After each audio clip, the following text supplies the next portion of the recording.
Welcome back to the Sedona Forum, part of the McCain Institute's annual program, where I'm David Kramer doing another interview in our series on defending democracy. And now we have the great privilege and honor of welcoming Taiwan's Foreign Minister, Joseph Wu. And Minister Wu is also Dr. Wu because he has a PhD in political science from Ohio State University here in the U.S. and also holds a master's degree in political science from the University of Minnesota in St. Louis. Minister Wu, Dr. Wu, has served in a number of prestigious positions. He has been Secretary General in the Office of the President of Taiwan, the Secretary General in the National Security Council, and also has had some experience before or after studying, I should say, serving as the Secretary General and representative for the Democratic Progressive Party representative here in the United States, and also Taipei Economic and Cultural Representative Office here in the U.S. So lots of experience. I think we calculated, Mr. Minister, about 11 years of experience here in the United States. So let me welcome you back virtually to the U.S. and also around the world as we mark this occasion with the Sedona Forum. Mr. Minister, thanks so much for taking the time. I know it's a very busy period for you and your colleagues and your team. Grateful to your team for making this possible. Let's launch right into it. And as I mentioned, this is a series of interviews on defending democracy. And that's what this theme is for this year for the Sedona Forum. And if I can, let me just ask you straight out, why is it important to you to defend democracy in Taiwan? Thank you, David. Before responding to your question, I would like to first express my gratitude to the McCain Institute for inviting me to speak at this year's Sedona Forum. I'm heartened to see so many prominent experts and friends rally together to defend democracy. It is clear that leaders worldwide are reaffirming their commitment to democracy and freedom in the face of mounting threat. Taiwan is a vibrant democracy and one of the first lines of defense against the authoritarian People's Republic of China, which has increasingly wielded its power to pressure governments, international organizations, businesses, the media, and even universities to ignore its domestic human rights abuses. China's Orwellian social credit system has allowed it to tighten its grip on its own people. Where that fails, brutal tactics are employed, as we have recently witnessed in Hong Kong and in Xinjiang. And the way I would describe it, what happened in Xinjiang is a crime, very serious crime against humanity. But China's authoritarian ambitions far exceed its borders. It has lately increased provocative behavior by ramping up the frequency of military aircraft and vessel operations in the airspace and waters surrounding Taiwan. China has also made efforts to pressure the international community to ignore the fact that Taiwan is a sovereign nation, has never been governed by the PRC, not even for a single day. And both in Taiwan and across the globe, China has begun spearheading disinformation campaigns to sow chaos and distrust in free and open democratic societies. The Chinese communist regime may feel threatened by democratic countries, but it is especially so by Taiwan. Taiwan's thriving democracy contrasts sharply with the oppressive communist regime. A prosperous, democratic Taiwan discredits the regime's claim that authoritarianism is better. It offers an alternative, and it nourishes hope for change in the hearts of the Chinese people. The more Taiwan's democracy flourishes, the more insecure Beijing becomes. Taiwan has long served as a beacon of freedom, democracy, and human rights in the Asia-Pacific region. The people of Taiwan have chosen democracy and will staunchly defend it. We are prepared to fight to safeguard our freedom, sovereignty, and way of life. This is our responsibility, both to ourselves and to future generations, but we need your help. To defend democracy for Taiwan is to defend democracy for all mankind, as Taiwan stands on the front line. Beijing's ambition is much larger than unification across the Taiwan Strait. I call on all like-minded countries and partners to stand with Taiwan. This is the only way to send the clear message that the international community of democracies is united and stronger than ever. Democracy must prevail, and it will only prevail when we unite and resist authoritarianism, aggressions, and intimidations altogether.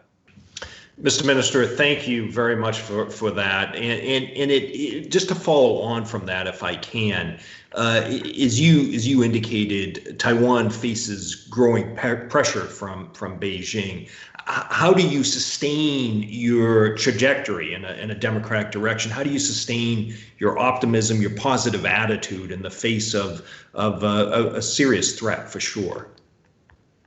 Thank you very much. Indeed, China has been putting lots of pressures on Taiwan militarily, as being reported by international press all the time. This time around, they have ramping up their air operations very close to Taiwan, especially into our southern part of our ADIZ. And their military vessels have also been coming close to Taiwan and conducting exercises around Taiwan. So this is their intimidation tactics against Taiwan to pressure the Taiwanese people to subdue Taiwan. And economically, they have also tried to pressure Taiwan. The most recent experience is that they banned Taiwan's pineapple for no evidence at all. That they say that we have scale insects in our pineapples. But this is just one example of how they are ready to pressure Taiwan further economically.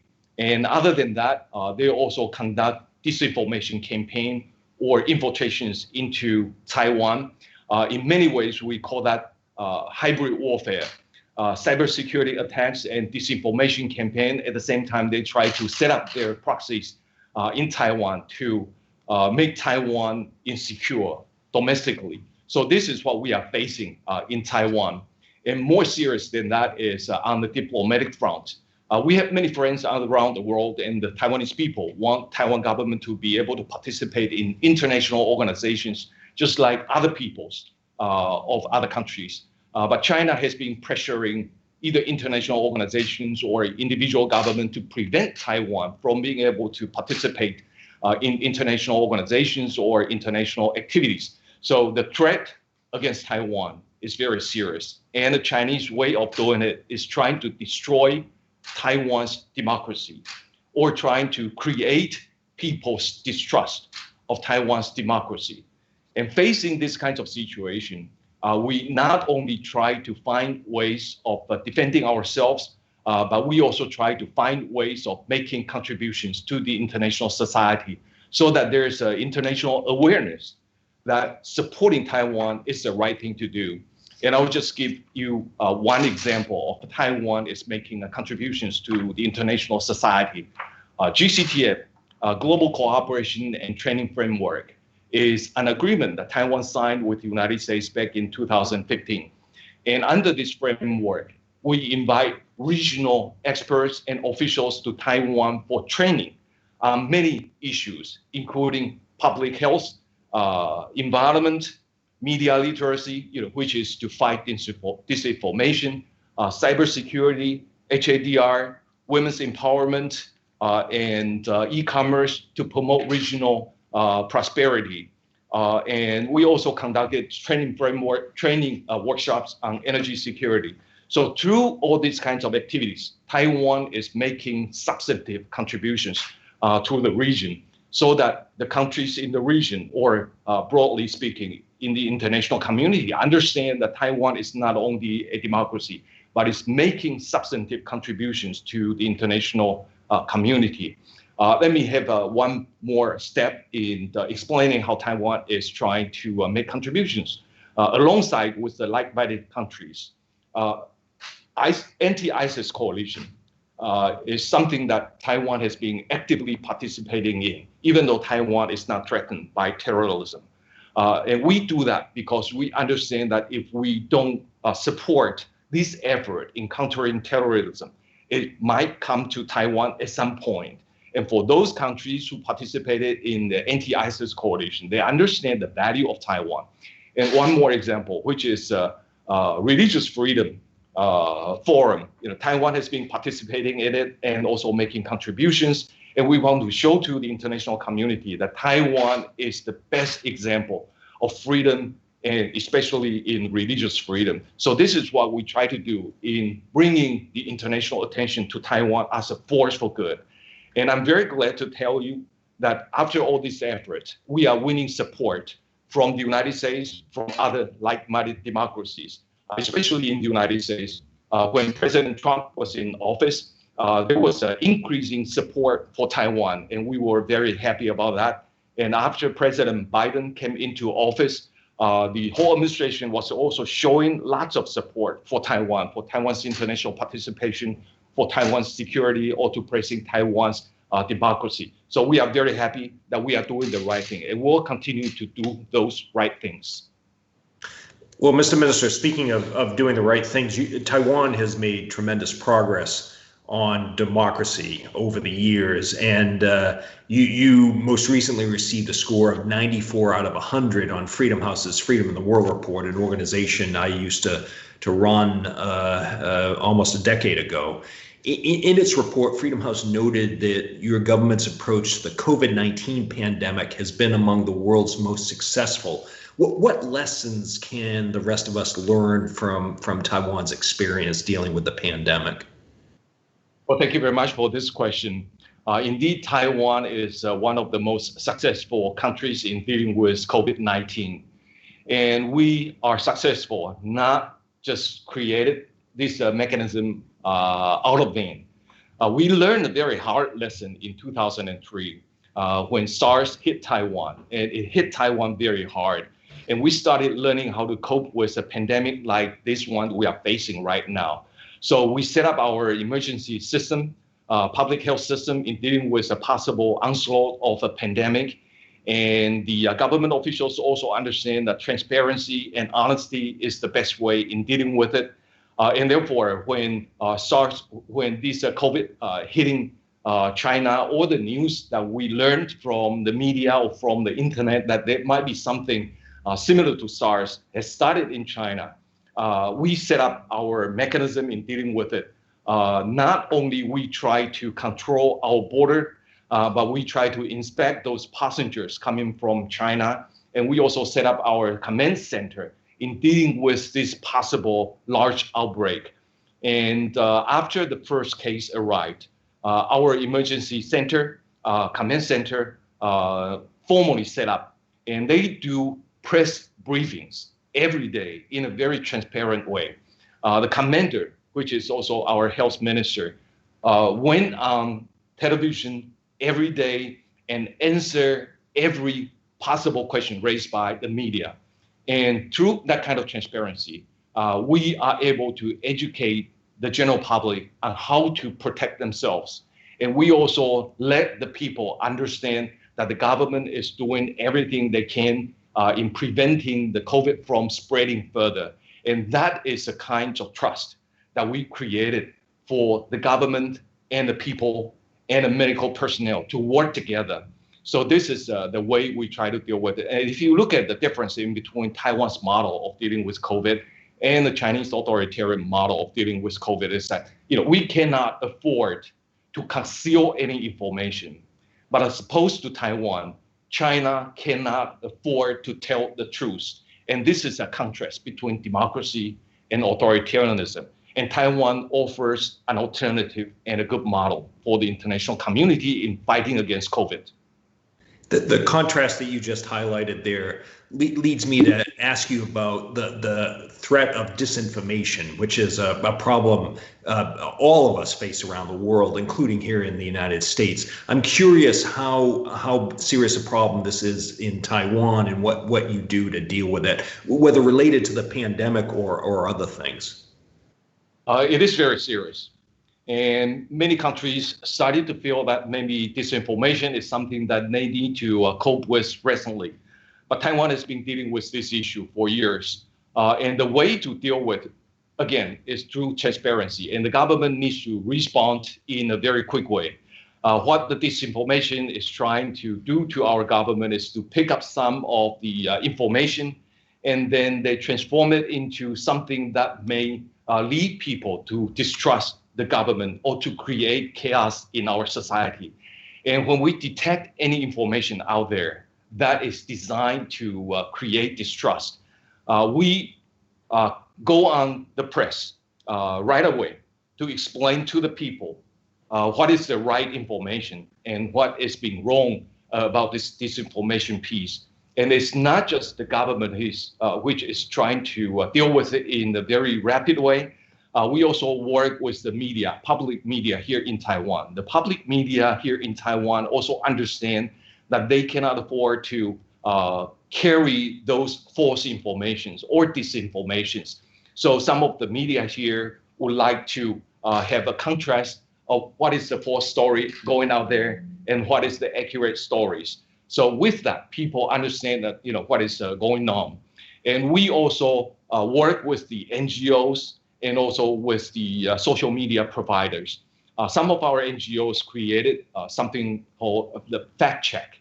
If anyone who has received anything from the chat groups on lines or from Facebooks, they can send this information to Fact Check Center.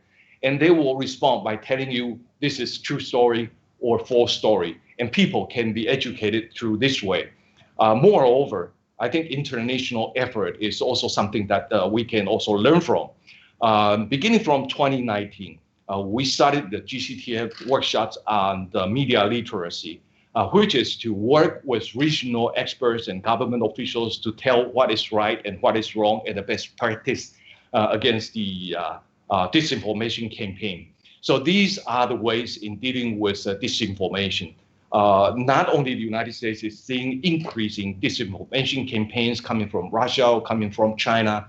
I think the Europeans are also seeing waves of disinformation coming from mostly Russia, but gradually more from China. And I think it takes international effort together to defeat disinformation.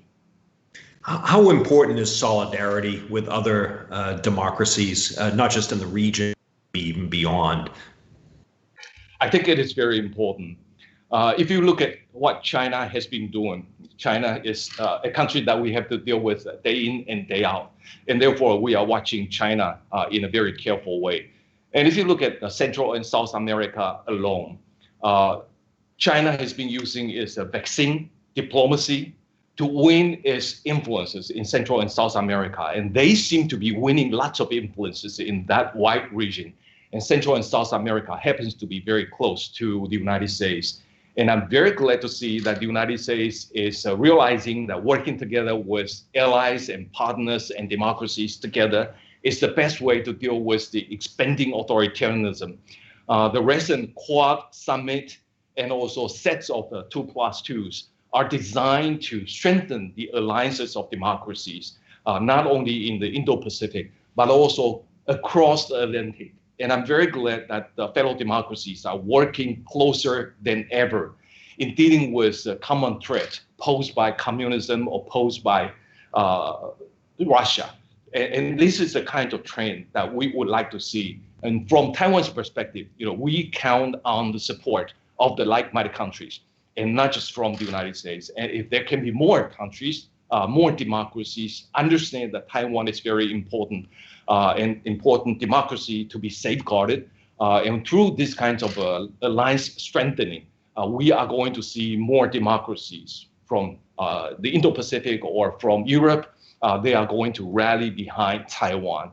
And good news, after all these efforts by the recent governments of the United States, Japan, Australia, and India, we are receiving more attention from European countries. More and more European countries are adopting their Indo-Pacific strategy.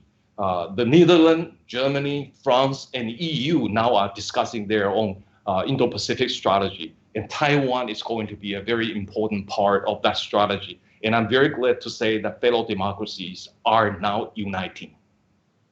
And Mr. Minister, let me just ask two final questions about the United States, if I can.